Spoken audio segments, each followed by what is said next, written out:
روزہ مطلب جان بوجھ کے ٹوٹ گیا اور اس کے مطلب کفارہ لازم ہو گیا، تو انہوں نے کافی اس کے بعد وہ حج پہ چلے گئے، تو کہتے ہیں کہ عرفات کے میدان میں مقام عرفات پہ حقوق اللہ جو ہے وہ معاف کیے جاتے ہیں، تو ان کو پھر بھی وہ دینا ہوگا یا نہیں دینا ہوگا؟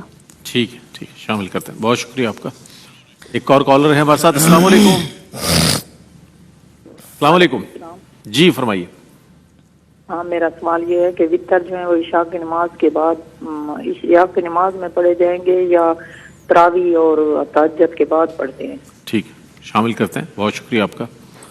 جی صاحب. جی، یہ جو جی پی فنڈ وغیرہ کا جو مسئلہ معلوم کیا، جو آپ کی سیلری کٹ رہی ہے، اس میں اختلاف ہے علماء کا. بعض کہتے ہیں کہ چونکہ ابھی ان کی ملکیت میں نہیں آئی اس لیے اس پہ زکوٰۃ نہیں ہوگی، اور ہم اس کے قائل ہیں کہ چونکہ وہ حق ثابت ہو چکا ہے اور وہ لازم ان کو ملے گا، اگر یہ فوت بھی ہو جاتے ہیں تو گھر والوں کو ملے گا، لہٰذا اس پر سال بہ سال زکوٰۃ بنتی رہے گی.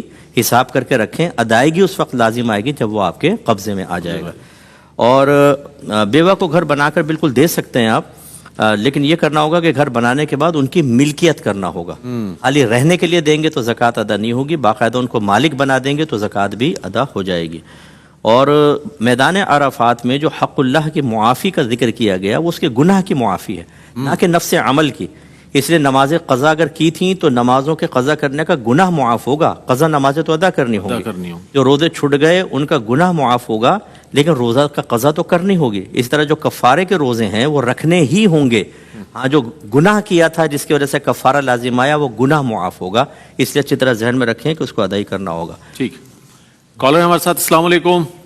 السلام علیکم. جی جناب، سوال بتائیے گا. جی، سوال ہے مفتی صاحب سے کہ مغرب کے بعد جھاڑو دینا جائز ہے یا نہیں؟ کافی علماء کرام منع کرتے.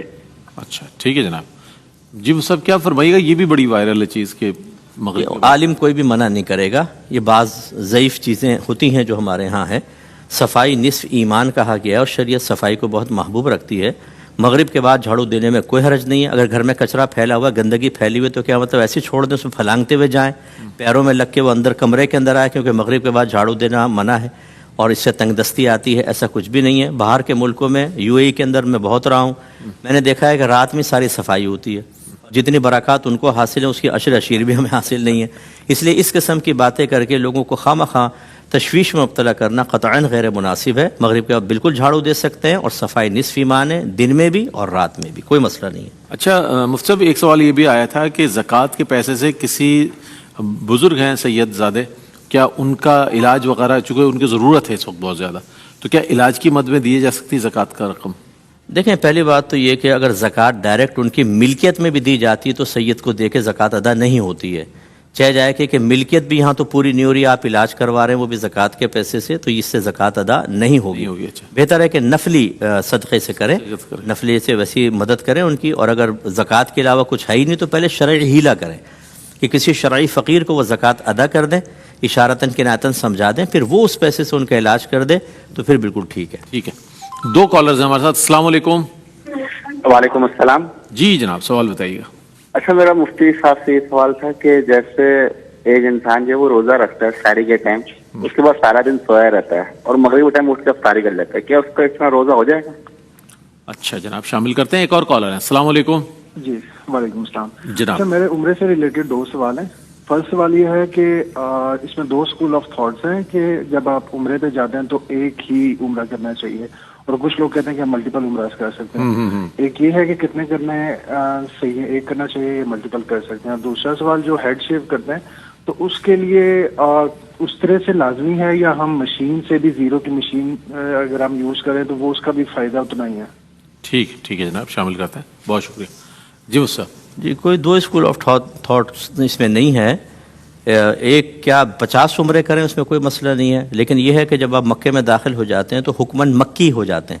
ایک عمرہ ادا کیا تو حکماً مکی، اور مکی کے لیے دوسرا عمرہ کرنے کے لیے ضروری ہے کہ وہ حدود حرم سے باہر جائے. جیسے مسجد عائشہ جاتے ہیں تو وہاں جا کر پھر احرام پہن کے جدید نیت کے ساتھ آ کے آپ 100 عمرے کریں، اس میں کوئی مسئلہ نہیں ہے. اور حلق، اس کو ہیڈ شیپ جو یہ کہہ رہے ہیں حلق کروانا، یہ اگر بال ہیں تو بہتر ہے کہ اس طرح پھیریں، کیونکہ اگر مشین آپ پھیرتے ہیں تو وہ بعض اوقات نہیں کاٹ پاتی، یا تو بہت ہی باریک مشین ہو تو، اور اگر بالفرض پہلے حلق ہے ایک اور عمرہ کروایا تو مشین کیا کام کرے گی کٹے ہوئے کھیت کے اوپر. تو اس لیے اس پہ تو اس طرح ہی پھروا دیں. پھر جہاں پر کوئی چیز موجود نہیں ہوتی وہاں اس کی بس مشابہت اختیار کرنا ہی اس کے قائم مقام ہوتا ہے, تو اس طرح پھروا لیں, یہ صحیح ہے. ٹھیک, اگر تھوڑے تھوڑے بال ہیں تو پھر مشین چل جائے گی, کوئی مسئلہ نہیں. ٹھیک ہے جناب. ایک اور کالر ہمارے ساتھ. السلام علیکم. جی وعلیکم السلام. جی جناب. مفتی صاحب سے میں نے یہ پوچھنا تھا کہ بعض اوقات کچھ جیسے سرکاری اداروں میں یہ رشوت جب تک وہ نہ لیں تو وہ کام نہیں کرتے ہیں, اور کام آپ کا جو ہے جائز کام ہے اس کے لیے بھی آپ کو رشوت لازمی دینا پڑتی ہے. اگر آپ نہیں دیں گے تو وہ کام نہیں ہوتا. تو اس کے حوالے سے کائنڈلی کیا حکم ہے, ایسے مطلب وہ ان کو دے دی جائے نہ دی جائے, تو اس میں کیا چھوٹ ہے یہ ذرا بتائیے گا پلیز. ٹھیک ہے جناب, شامل کرتے ہیں. جو صاحب کیا کہیے گا؟ جی, جو حق ثابت ہوتا ہے, حق ثابت کا مطلب شریعت نے آپ کو حق دیا ہے کہ آپ ایسا کر سکتے ہیں, آپ کو یہ سہولت ملنی چاہیے, اس کو حق ثابت کہہ دیتے ہیں. اگر حق ثابت رشوت کے بغیر حل نہ ہو رہا ہو تو ایسی صورت میں رشوت دینا جائز ہوتا ہے, لینا اب بھی حرام رہے گا. اور اداروں کے اندر اکثر یہ مسئلہ ہوتا ہے کہ پیسے لیے بغیر کام نہیں کرتے ہیں. اب مثال کے طور پہ آپ نقشہ پاس کروانے جا رہے ہیں, اس میں وائلیشن بالکل نہیں ہونی چاہیے, بالکل جیسا ریکوائرمنٹ ہے گورنمنٹ کی یا جو بھی مطلب علاقائی ریکوائرمنٹ ہے وہ پوری ہونی چاہیے.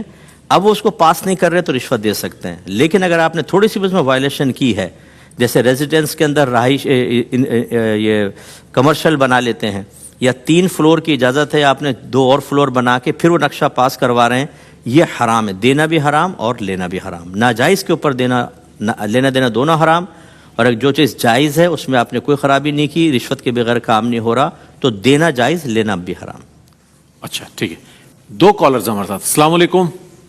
وعلیکم السلام. جی فرمائیے. میرا مفتی صاحب سے سوال ہے کہ میں ایک بیوہ خاتون کو, ان کے 2 بچے ہیں, اپنی پینشن کے پیسوں سے ان کے والدین کے تھرو کچھ مالی مدد کرتی ہوں تاکہ ان کا وہ خود نہیں کر سکتے. تو کیا یہ ایسا کرنا شوہر کی اس کی اطلاع کے بغیر, تو کیا ایسا کرنا میرا جائز ہے یا ناجائز ہے؟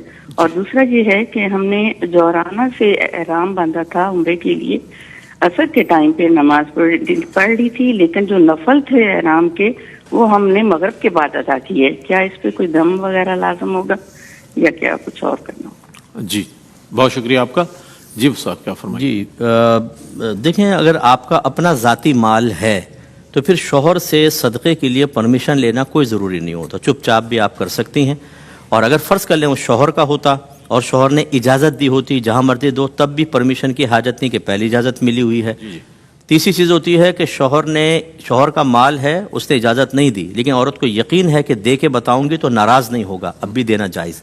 بس ایک صورت ہوتی ہے کہ اس کی بغیر اجازت دوں گی اور شوہر ناراض ہوگا تو دینا گناہ ہوتا ہے. اچھا. دوسری صورت جو ہم نے تیسری صورت بتائی کہ شوہر ناراض نہیں ہوگا بغیر اجازت دیں, اس پہ نصف ثواب ہے, سرکار نے فرمایا اس پہ پوچھ کے کرنا چاہیے. اور یہ اپنے پیسے تو آپ دیں گی تو کوئی مسئلہ ہی نہیں ہے. اور اگر عصر کے ٹائم احرام پہنے تو یقیناً نوافل نہیں پڑھ سکیں گے کیونکہ عصر کے ٹائم نفل پڑھنا منع ہے, تو پھر وہ مغرب کے بعد ہی پڑھنے چاہیے تھے. بالکل صحیح کیا, درست, اس پہ کوئی دم وغیرہ لازم نہیں ہوگا. ٹھیک ہے. کالر ایک کافی دیر سے ویٹ کر رہے ہیں. السلام علیکم. السلام علیکم. جی فرمائیے. ہاں جی, میرے 2-3 سوال ہیں. پہلا سوال تو یہ کہ اگر سحری کے ٹائم سوئے رہ جائیں اور اٹھیں تو پھر روزہ اس کو کنٹینیو کرنا چاہیے یا روزے کو قضا کر دینی چاہیے؟ دوسرا سوال یہ ہے کہ میری چھوٹی بیٹی ہے 4 سال کی, تو وہ مجھ سے اکثر اللہ تعالیٰ کے متعلق سوال کرتی ہے. جیسے میں اس کو افطاری کے ٹائم کھانے کے لیے کہہ دیتی ہوں کہ اللہ تعالیٰ نے چھوٹے بچوں کا افطاری جلدی کرائی ہے, یا مجھ سے پوچھتی ہے کہ مجھے اللہ تعالیٰ پسند کرتے ہیں یا نہیں. تو میرا اس کو اپنی طرف سے ایسے جواب دینا کہیں اللہ تعالیٰ پہ جھوٹ باندھنے کے برابر تو نہیں. اور تیسرا سوال میرا یہ ہے کہ وطر میں اگر وطر کی دعائے قنوت پڑھنی بھول جائیں تو کیا کرنا چاہیے؟ ٹھیک, شامل کرتے ہیں. ایک اور کالر ہے. السلام علیکم. ٹھیک ہے, ڈراپ ہو گئی. جی صاحب کیا فرمایا؟ اچھا, ایک بھائی نے بیچ میں کویشچن رہ گیا تھا کہ کسی نے سحری کی اور سارا دن سوتا رہتا ہے اور شام کو مغرب میں افطار کر لیتا ہے, تو اس کا روزہ ہو گیا کہ نہیں؟ اگر خدا نخواستہ نمازیں بھی قضا کرتا ہے خدا نخواستہ, تب بھی اس کا روزہ تو ہو جائے گا, روزے کی فرضیت تو ادا ہو جائے گی, لیکن اس کا روزہ بے نور ہوگا. اور اگر ایسا ہے کہ بیچ میں اٹھ کے نمازیں ادا کر لیتا ہے, نماز قضا نہیں ہوتا اور سوتا رہتا ہے, پھر بھی مناسب نہیں تھا, کم اس کو اجر و ثواب ملے گا, کیونکہ جتنا آدمی جاگ کر ضعف محسوس کرتا ہے اتنے اس کے لیے اجر اور نفس کی مغلوبیت کا سامان ہے. لیکن بہرحال دونوں صورتوں میں روزہ اس کا ہو جائے گا. اگر کوئی سوتا رہ گیا ساری نہیں, تو ساری فرض یا واجب نہیں ہے. اگر فجر ہو گئی ہے تو جب ہم رات کو سوتے ہیں نا تو نیت یہ ہوتی ہے کہ میں روزہ رکھوں گا اور بیچ میں سحری کروں گا، تو نیت تو ہماری پہلی موجود ہوتی ہے. اس لیے اگر ہم دیر سے بھی جاگتے ہیں دن کے اندر تو بہرحال روزہ ہمارا سٹارٹ ہو گیا ہے، اس کو بلکہ توڑیں گے تو خرابی پیدا ہوگی، کیونکہ اگر رکھنے کے ارادے سے سوئے تھے تو نیت کے ساتھ سوئے تھے اور روزہ جان بوجھ کے توڑ دیا تو کفارہ بھی لازم ہو سکتا ہے. تو اس لیے اگر خدا نہ خواستہ توڑ دیا ہے تو کفارہ لازم ہوگا، ورنہ روزہ کنٹینیو کرنا لازم ہوگا. اور چھوٹے بچوں کے لیے جو یہ کہہ رہی ہیں اس طرح سے نہ کہیں، اللہ کی طرف بالکل جھوٹ منسوب نہ کریں، نہ یہ چھوٹے بچوں کے لیے کر سکتے ہیں نہ کوئی حکمتن کر سکتے ہیں. ایک خاتون مٹھی میں یوں کر کے بچیوں کہہ رہی تھیں کہ ادھر آؤ میں کچھ دیتی ہوں. سرکار نے فرمایا آپ کیا دیں گی؟ انہوں نے مٹھی کھول دی، اس میں کھجور تھی. کہا کہ میں کھجور دوں گی. فرمایا اگر تم یہ نہ دیتی تمہارے نام اعمال میں ایک جھوٹ لکھا جاتا. تو بچوں کو راہ راست جھوٹ بول کر نہیں لایا جا سکتا. کل وہ بچے جب بڑے ہوں گے کہیں گے امی جھوٹ بولتی رہی اللہ کے اوپر، آپ نے کون سا اچھا کام کیا. اللہ کی بارگاہ میں توبہ کریں اور آئندہ اس میں بالکل احتیاط کی جائے. دعائے قنوت اگر بھول جائیں تو آخر میں سجدہ سہو واجب ہو جاتا ہے، وہ کرنا ہوگا. ٹھیک. 2 کالرز ہیں ہمارے ساتھ. السلام علیکم. وعلیکم السلام. جی فرمائیے، سوال بتائیے. ہاں جی، سوال یہ ہے جی کہ بچوں کی والدہ فوت ہو گئی ہیں تو بچوں جو والدہ کا زیور ہے اور بچیوں میں تقسیم ہونا ہے، تو اس وقت تو پہلے تو وہ زکوٰۃ دیتی تھی، تو اب کیا بچوں کو جب تقسیم کریں گے تو بچوں پر بھی زکوٰۃ واجب ہے؟ ٹھیک ہے جی. کوئی اور سوال بھی ہے آپ کا؟ ٹھیک ہے، ایک اور کالر. السلام علیکم. السلام علیکم. کال غالباً ڈراپ ہو گئی یا ٹیلی ویژن سیٹ کی آواز بند کر دیں آپ تو ہمیں آپ کی آواز مناسب طور پر آ جائے گی. جی صاحب کیا فرمائیے سوال. دیکھیں اگر بچیاں نابالغ ہیں اور ان میں وہ گولڈ تقسیم کر دیا تو جب تک وہ بالغ نہیں ہوں گی ان پہ زکوٰۃ نہیں بنے گی. لیکن جب آپ بچیوں کی ملک کر دیں گی تو نہ آپ اس کو پہن سکتی ہیں نہ اس کو بیچ سکتی ہیں، بس وہ بچیوں کو ہو گیا، اس میں تصرف بالکل ناجائز ہو جائے گا. یہ نہیں کر سکتے کہ زکوٰۃ بھی بچا لیں اور زیور بھی استعمال کرتے رہیں، اس پہ پھر سخت سزا ہے. تو اس لیے، اور اگر وہ بالغ بچیاں ہیں ان کے قبضے میں آپ نے دے دی، پھر قبضے میں دینا ضروری ہے کہ یہ تمہارا ہوا. وہ چاہے اس کو بیچیں چاہے کسی کو تحفہ دیں. اگر اپنے پاس رکھ کر خالی بچیوں کو کہہ دیا کہ تمہارا ہے تم لے لینا تو یہ آپ کی ملکیت سے نہیں نکلے گا، اس پہ سال بسال آپ پر زکوٰۃ لازم ہوتی رہے گی. بالغ بچیوں کا حکم یہ ہے کہ ان کی ملکیت میں دے دیں. اب اگر وہ بالکل نصاب کے برابر ہے کہ ہر ایک کے قبضے میں 7.5 تولہ آیا تو ان پر سال گزرنے کے بعد زکوٰۃ ہوگی. اور اگر کم ہے 2 تولہ 3 تولہ جیسے ایک کو دے دیا اور کوئی مال نہیں ہے تو پھر ان پر بھی نہیں بنے گی جب تک کہ نصاب مکمل نہیں ہوگا. ٹھیک ہے قبلہ، بہت شکریہ آپ کا، آپ تشریف لائے اور بہت عمدہ جوابات آپ نے عنایت فرمائے. ناظرین محترم، یہ انتہائی رمضان تک سلسلہ انشاءاللہ جاری رہے گا. آپ کے سوالات لیے جائیں گے اور ARYQ TV الحمدللہ شان رمضان کی خصوصی نشریات میں رحمت سحر میں آپ کے جوابات کے لیے یہ پلیٹ فارم آپ کے لیے مہیا ہے.